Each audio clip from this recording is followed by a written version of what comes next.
Bonjour tout le monde, donc on se retrouve pour une nouvelle vidéo et ce sera pour une vidéo carte. Et pour cette carte, je me suis inspirée d'un modèle que j'ai trouvé sur Pinterest. Alors j'ai oublié d'enregistrer en fait la carte en question, mais grosso modo celle que j'ai faite ressemble très fortement à celle que j'avais trouvée sur Pinterest. Donc j'ai pas forcément beaucoup de mérite puisque j'ai un peu recopié entre guillemets la carte existante. Donc ma base, je suis partie sur une base de cartes qui est, on va dire, alors j'ai l'impression qu'à l'écran ça apparaît couleur un peu saumon, mais en fait c'est un rose qui est assez clair. Et donc la base de cartes mesure comme d'habitude 14,7 sur 14 cm pardon, sur 10,7. Donc ensuite pour mon fond de carte, j'ai tout simplement pris un papier noir et comme d'habitude j'ai tracé mes repères de manière à pouvoir faire ma découpe ensuite avec ma guillotine. Donc voilà, là ça change pas par rapport à d'habitude. Alors sur la carte originale, le fond est également noir. Alors moi j'ai fait l'erreur, en fait vous allez voir le papier suivant que j'ai pris. Il est trop grand en fait, ce qui fait que ça rend moins bien que sur la carte dont je me suis inspirée, mais bon, l'idée est là, donc il n'y a pas de souci. Donc mon papier noir est un papier aussi un peu, on va dire, texturé. Donc je me suis arrangée pour que le papier, pour que la face qui soit sur le dessus soit le côté lisse en fait du papier. Je ne voulais pas que ce soit le côté qui soit texturé. Donc ensuite j'ai pris un papier blanc, donc là en fait je vais le redimensionner et en fin de compte l'erreur que j'ai faite c'est qu'en fait je me suis basée sur la largeur du papier pour le découper. Donc vous voyez la largeur, je voulais pas retailler le papier dans sa largeur, ça a été une erreur. Et vous allez vite comprendre pourquoi je dis ça. Et donc du coup en fait j'ai découpé mon papier de manière à ce qu'il y ait plus ou moins le même écart en haut et en haut, en bas et sur les côtés. Mais finalement mon papier blanc est quand même trop grand par rapport à ce que je voulais, enfin par rapport au modèle si vous voulez. Bon, c'est pas bien grave, mais vous allez comprendre pourquoi je dis ça juste après, mais voilà, c'est pas dramatique. Donc ensuite, j'ai voulu coloriser ce papier donc avec une Distress Oxide, donc rose. Donc de mémoire, le nom de l'encre c'est Worn Lipstick. Donc là j'ai utilisé mes petites brosses. Et en fait pareil que pour le papier noir, le papier blanc était légèrement texturé sur un côté et en fait je me suis rendu compte que j'avais commencé à ancrer sur le mauvais côté puisque je voulais moi le côté lisse et non pas le côté texturé. Donc c'est pas grave, je recommence et l'idée c'était que je voulais aussi faire un dégradé. Donc c'est-à-dire que sur le bas du papier je voulais que la couleur soit vraiment intense et que plus j'allais monter la couleur et plus ça allait être clair. Donc voilà, donc après j'ai essayé tant bien que mal, puis ça me enfin j'étais pas forcément ultra satisfaite du résultat, ça allait encore, c'était pas non plus un désastre, mais je trouvais qu'il n'y avait pas assez de contraste finalement entre le bas et le haut du papier, donc ça me plaisait qu'à moitié. Bon, c'était pas non plus le résultat était pas moche, mais c'était pas forcément ce que moi je voulais.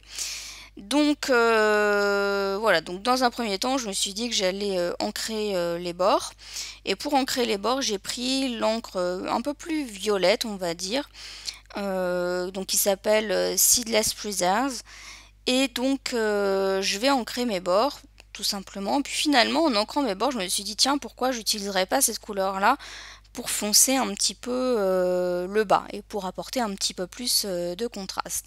Donc c'est exactement en fait ce que je vais faire, mais je vais y aller doucement. L'idée c'est pas non plus de rajouter trop de couleurs.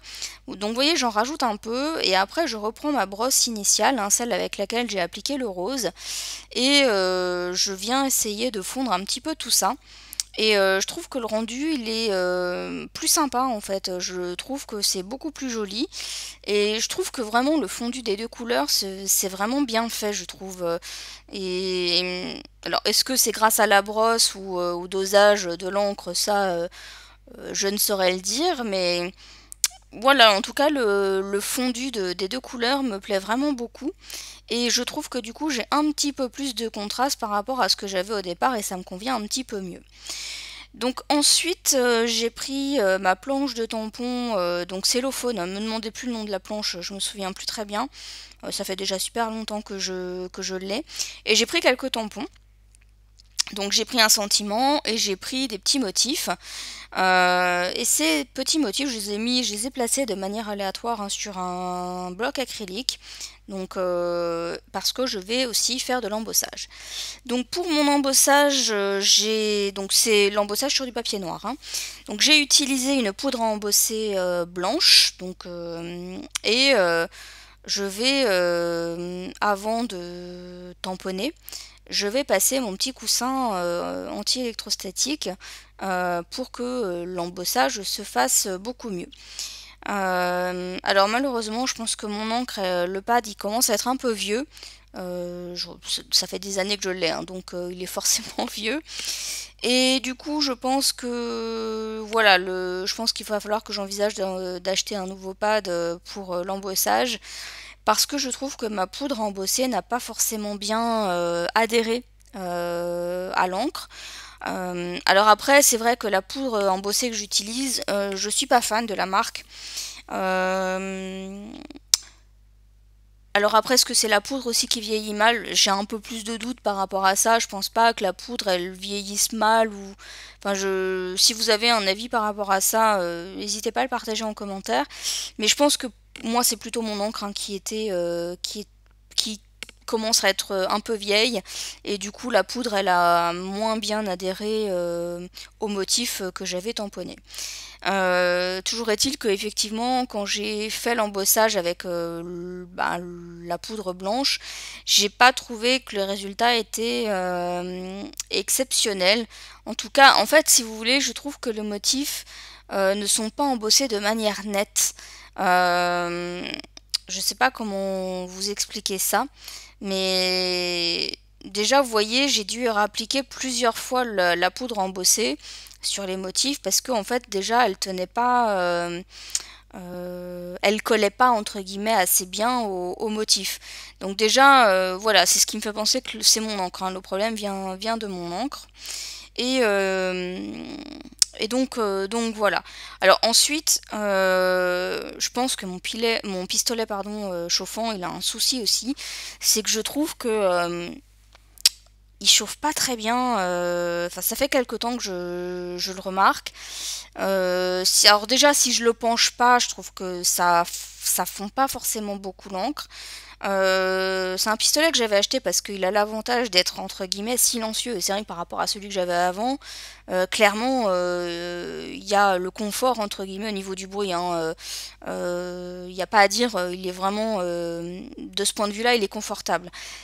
Mais je trouve que, je sais pas, depuis quelque temps, je trouve qu'il chauffe pas forcément très bien, que si je le penche pas, je trouve que ça fond pas forcément bien la poudre. Et là, j'ai eu le sentiment de passer un temps fou.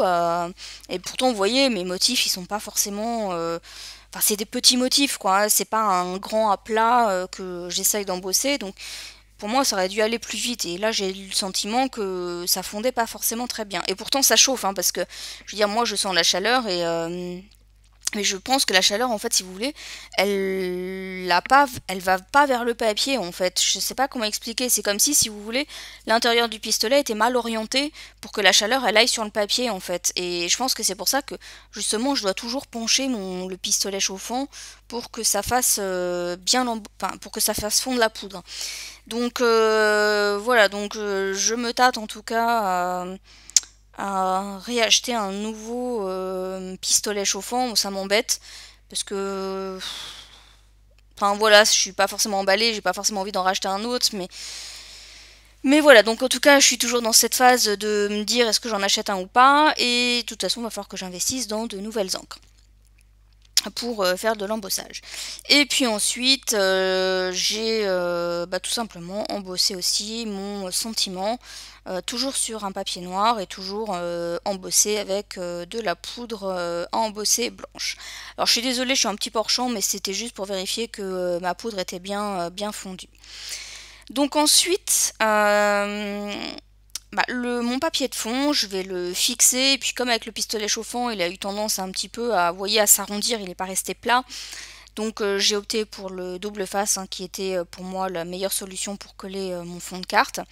Et comme d'habitude, quand j'utilise du double face, j'utilise mon plioir pour bien fixer les bandes de double face au papier. Et puis aussi pour que les protections s'enlèvent un petit peu mieux. Mais de toute façon, avec ce double face là, je vous l'avais dit, la protection elle est plus large que la bande de double face en elle-même, donc c'est plus facile quand même à retirer. Et donc là où je vous y disais tout à l'heure que mon papier blanc était un petit peu trop grand, c'est qu'effectivement, donc là vous voyez j'ai embossé sur le, entre guillemets, le bord, hein, du papier. Et en fait mon papier que j'ai colorisé avec mes encres oxide, il est un petit peu trop grand, ce qui fait qu'effectivement on voit plus forcément mes motifs. Je vous avouerai qu'à cette étape-là, je me suis dit, j'ai qu'à couper mon papier. C'est vrai, je n'avais qu'à faire ça. Et je fais pour voilà, par abus de fainéantise, j'ai pas eu envie de recouper mon papier et de recommencer l'ancrage, etc. Je dis par fainéantise parce qu'en fait j'avais rangé déjà toutes mes encres, etc. Et j'avais pas envie de ressortir en fait tout ça, donc voilà, après je me suis dit est-ce que je devrais pas décaler un petit peu ce papier rose, et finalement au lieu de le centrer, de le décaler pour faire apparaître un peu plus les motifs sur un des côtés, enfin un sur des, enfin vous voyez comment je le positionne, donc en fait on voyait les motifs sur, on va dire, le bas ou le côté. J'ai hésité, puis ça me convenait pas, j'aimais pas le résultat que ça faisait. Donc je vais quand même découper ma bande avec mon sentiment pour tester, voir un petit peu ce que ça donne en décalant mon papier rose, mais je n'étais pas forcément convaincue du résultat. Mais c'est vrai que le fait de centrer le papier rose, bien effectivement les motifs que j'avais embossés, on les voyait plus vraiment. Donc voilà, je vous avouerai que je savais pas trop comment faire, parce que comme je vous ai dit, je voulais pas recouper mon papier rose. J'aurais dû, hein, au final, hein, mais voilà. Et puis finalement en fait, vous voyez, ça me convient pas. En fait ici je trouve que ça fait bizarre, ça va pas. Donc je vais rester en fait tout simplement sur mon idée première. Et sur le modèle en fait, hein, sur le modèle original c'est le papier rose. Alors sur le modèle original, le papier est également colorisé en rose, hein. C'est peut-être un peu plus clair, mais c'est également colorisé en rose. Et le papier est centré, hein, par rapport au papier de fond, mais le papier est plus petit. Et donc je vais quand même rester sur cette idée, mais vous voyez qu'en centrant le papier, il y a même carrément un côté où il y a plus, on voit pas forcément beaucoup de motifs embossés en fait, hein, donc mais je vais quand même rester sur cette idée-là. Alors, ce qui me gênait aussi, comme je vous l'ai dit, hein, c'est que l'embossage blanc était pas forcément top, dans le sens où je le trouvais pas net. Encore une fois, je pense que ça vient de mon encre. Et donc, le résultat de l'embossage ne me convenait pas forcément non plus très très bien. Et donc, je vais un petit peu corriger tout ça. Donc, je vais corriger tout ça avec mon Posca blanc. Donc, moi, c'est une pointe moyenne en fait, hein, que j'ai, mais c'est vrai qu'elle est un petit peu grosse par rapport aux dessins que j'essaye sur lesquels je repasse. Une pointe légèrement plus fine aurait été mieux. Donc là en fait ce que je vais faire, c'est que je vais tenter de repasser les dessins qui sont susceptibles d'apparaître en fait une fois que j'aurai collé mon papier rose. Il y avait même des motifs où c'était pas forcément la première souris en fait que j'ai faite. En fait il manquait un bout de la souris carrément en fait, hein. La poudre embossée n'avait pas tenu. Donc j'ai avec le Posca blanc, si vous voulez, j'ai terminé le tamponnage en fait, hein. J'ai repassé par dessus. Et donc, et puis je trouve que du coup, en repassant par-dessus, bien en fait, ça ressort beaucoup plus blanc. Donc à la base, j'avais justement embossé en blanc pour que ça ressorte bien, qu'il y ait un contraste entre l'embossage et le papier noir. Mais comme je vous ai dit, la poudre, elle n'a pas forcément super bien adhéré, donc ce qui fait que... Alors, on voyait bien que les motifs étaient blancs, hein, là-dessus, il n'y a pas de souci. Mais voilà, j'avais pas le contraste que je voulais et je trouvais que c'était pas assez blanc. Et donc du coup avec le Posca, le fait de repasser avec le Posca, ça ajoute un petit peu plus de contraste et ça me convient un petit peu mieux. Et en fait ce que je vais faire, c'est que je vais... donc là je suis en train juste de réfléchir aux motifs hein, que je dois, sur les que je dois repasser. Donc là je crois que je vais terminer un cœur, encore une fois, hein. C'est un motif qui n'avait pas forcément été bien embossé. Et en fait, ensuite, ce que je vais faire, c'est que je vais, vous allez voir, je vais positionner mon papier rose de manière à voir justement où ça tombe. Et le côté où il n'y avait pas énormément de motifs à ressortir, je vais rajouter, donc là, oui, je refais des essais hein, pour voir comment je vais coller, mais comme je vous ai dit, ça ne me convenait pas, donc je vais rester sur l'idée première de mettre le papier au centre. Et avec le Posca, je vais rajouter en fait deux petits détails. Alors, je vais rajouter un cœur.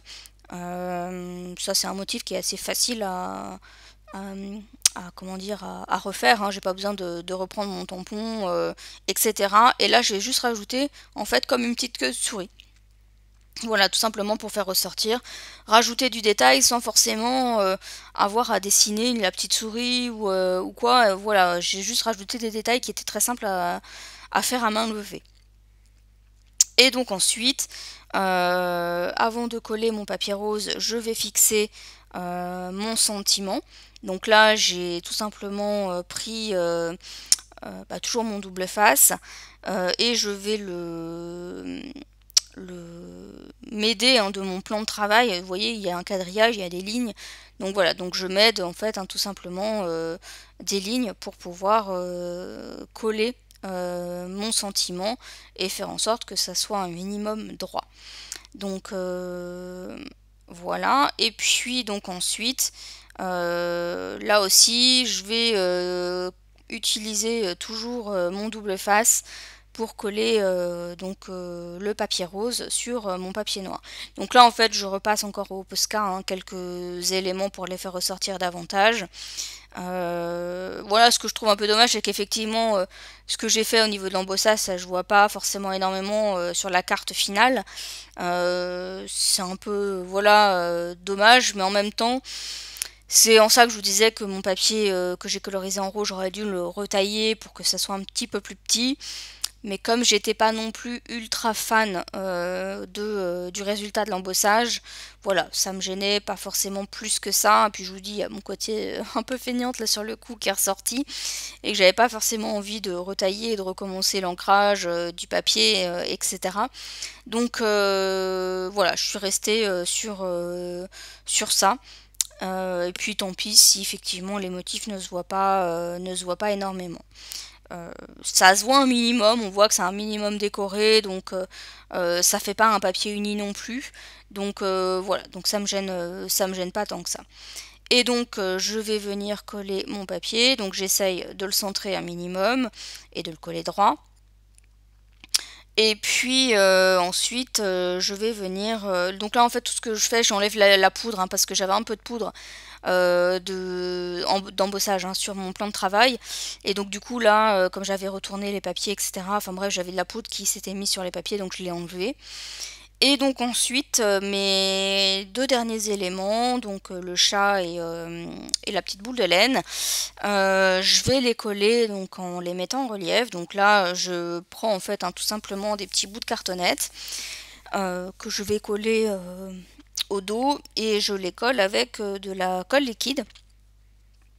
Et voilà, l'idée c'était de donner un petit peu de relief. Alors je n'ai plus de mousse 3D, donc voilà, je fais avec de la cartonnette. C'est pareil, il n'y a pas de souci. C'est un peu plus contraignant dans le sens où il faut coller, c'est pas adhésif, donc forcément faut utiliser de la colle, etc. Mais voilà, enfin, le résultat est le même. Hein. L'idée c'est de mettre en relief les éléments et voilà. Donc voilà, alors je ne l'ai pas précisé, mais effectivement le chat et la petite pelote de laine, je les avais au préalable colorisés, donc je les avais tamponnés en fait, hein, sur un papier aquarelle. C'était tamponné avec la... Ah, j'ai un doute si c'est la Stazone ou la Memento, enfin c'est une des deux encres. Euh, donc sur du papier aquarelle, et ensuite j'ai colorisé avec mes crayons de couleur aquarellables, et avec mon pinceau à réservoir d'eau, hein, c'est la méthode que j'utilise le plus souvent. Donc voilà, donc là j'aimais bien l'effet que ça faisait. Maintenant je trouvais qu'il manquait un petit plus, pardon. Et donc je vais tout simplement rajouter des petites paillettes sur la pelote de laine. Donc c'est toujours, hein, mes paillettes rayures, et l'avantage c'est qu'effectivement mes paillettes qui sont un peu... elles ont un peu un reflet vert, donc ce qui correspond bien à la couleur de la pelote de laine, donc c'est nickel. Et donc voilà, j'ai pas rajouté d'autres détails, j'ai laissé comme ça. Donc voilà pour ma carte. Donc n'hésitez pas à me dire ce que vous en avez pensé. N'hésitez pas à me laisser un petit commentaire, j'y répondrai avec plaisir. Et pour ma part, je vous dis à bientôt pour une prochaine vidéo. Bye bye!